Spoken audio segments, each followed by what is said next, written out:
Hello and welcome to another Bad Comic Review. This time we are looking at the Avengers issue 1. This is the 2018 series, not the original. It's by Jason Aaron, Ed McGuinness on art. Inks by Mark Morales. Color artist was Dave Carell. Letterer VC's Corey Petit. And the book starts off with that stupid Earth 1 million or Avengers 1 million nonsense that they dragged out in Marvel Legacy, and it was dumb. Well, it's still dumb, and it's kind of boring too, because it's got that, oh, what if we took a bunch of older characters like Odin and the Phoenix and a Hulk-like Starbrand and just threw them together as a team, and all these guys existed 1,000,000 years ago. It's so dumb. The Black Panther line is 1,000,000 years old. Iron Fist line is 1,000,000 years old. The first Sorcerer Supreme, Agamotto, is 1,000,000 years old. This Hulk-like creature that grunts is 1,000,000 years old. So they've always been around. Its circles around.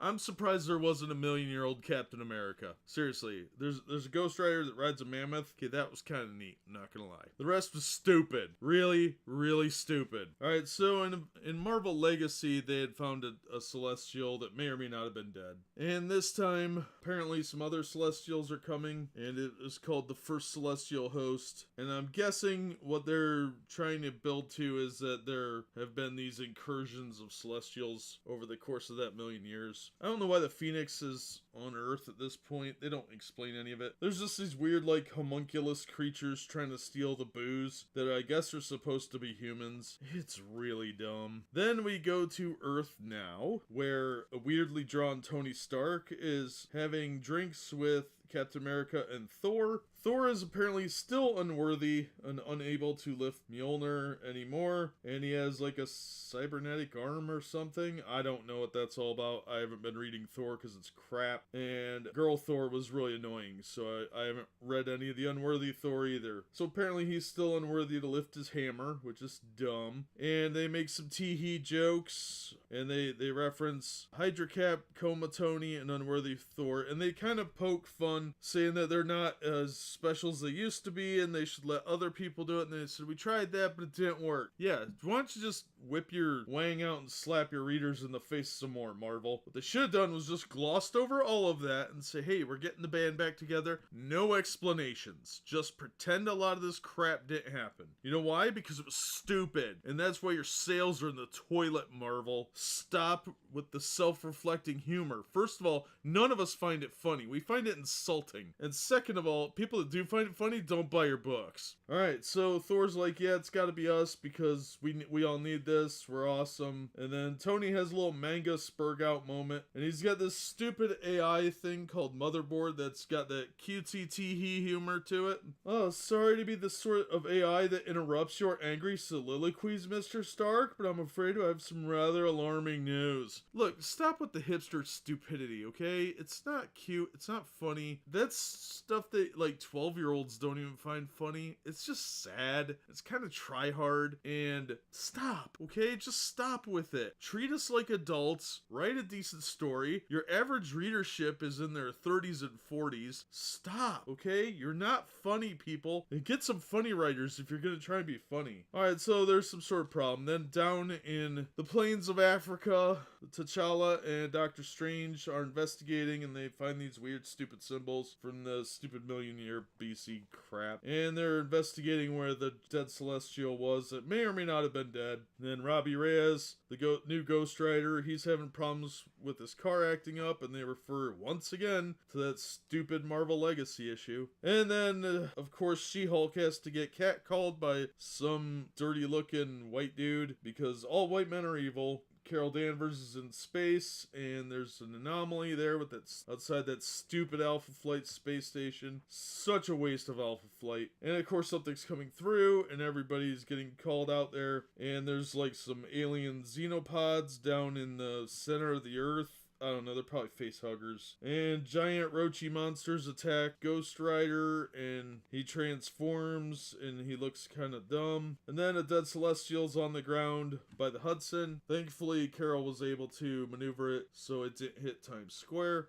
I actually liked most of Carol Danvers in this. She was actually heroic, doing stuff, and didn't sound like a complete sociopathic fascist like she usually sounds. So these dead Celestials start crashing all over the place. They go up to try and stop the bodies from crushing everything because they weigh several tons. And then the final host shows up, and it's a bunch more Celestials, from what I could tell. I don't know. And then Captain America has to yell Avengers Assemble, and we got it to be continued. Alright, so thoughts and opinions, because this is a review. The art is incredibly hit and miss. For one thing, I'm not a huge fan of Ed McGuinness. I think his art style is way too manga-ish, and it looks like something a 5th grader with no idea of proportionality would draw. Like on the cover, She-Hulk looks like she's got the downs and is, I don't know, about to explode. Carol Danvers looks okay, actually. Thor looks pretty decent, but people's faces all look weird. I really don't like that manga crap. The Celestials look really cool, actually. I'll give them credit on that. A lot of the skylines look like they're traced photos. Kind of lazy, in my opinion. Robbie Reyes looked okay most of the time.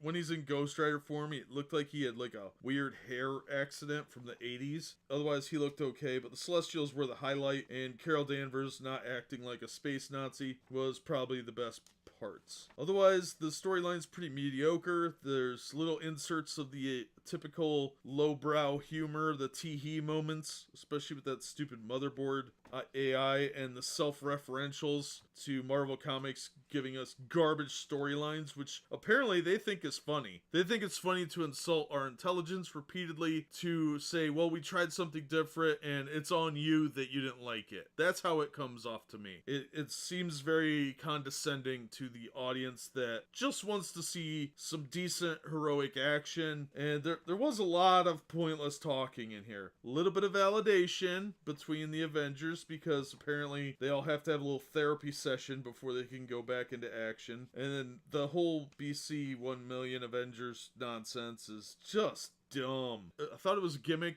where they were going to do like a mini series and then just ignore that it ever happened, but no.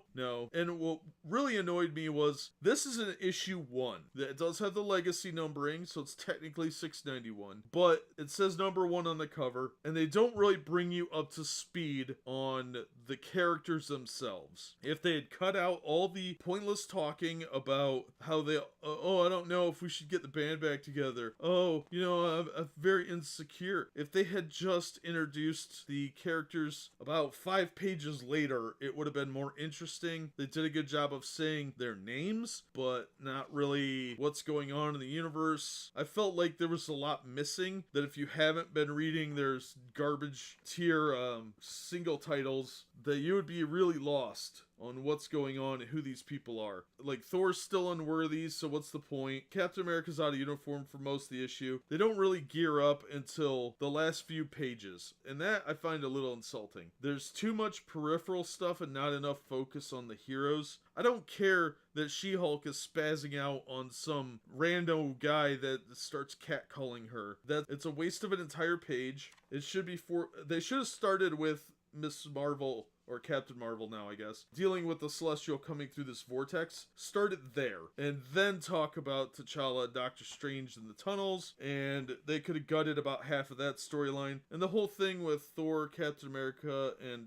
Iron Man in the bar was just a waste of space. They could have done that in 1 page. But like, these 3 guys are hanging out together at the bar when they get the call. That would have been more interesting, and maybe when the creatures started attacking Doctor Strange and T'Challa, can't talk, then introduce Ghost Rider where they're attacking him too, and then we got the dead Celestial and stuff like that. That would have been more interesting. That would have actually eliminated a little over half of this book. And this was $5. I feel kind of cheated on the price. The story, the very core concept was okay. A bunch of Celestials raining down. Alright, that's pretty interesting. Overall, I didn't think it was worth $5.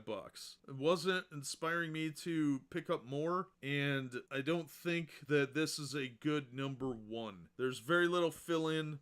There's no caption boxes at the beginning saying who these people are. There's no like introduction blurbs. It just kind of tumbles into a situation and throws you in from there. And again, the 1 million BC thing was just garbage. I'm not impressed with this. I think it's a lazy effort. I've heard Jason Aaron's really good. I don't see it here. I think he did Carol Danvers well. I thought Ed McGuinness did a real good job on the Celestials, but the rest of the art is at best mediocre, and that's what his art has always been for me, is on a good day, mediocre. More often than not, it's pretty low tier. Think he tried here, I just don't like his style. I'm not going to recommend this on Can't Bring Myself to Do It. It's a very forgettable issue, except for the last 6 pages. I would say the last 6, maybe 10 pages are relatively interesting, but beyond that, it's really not worth $5.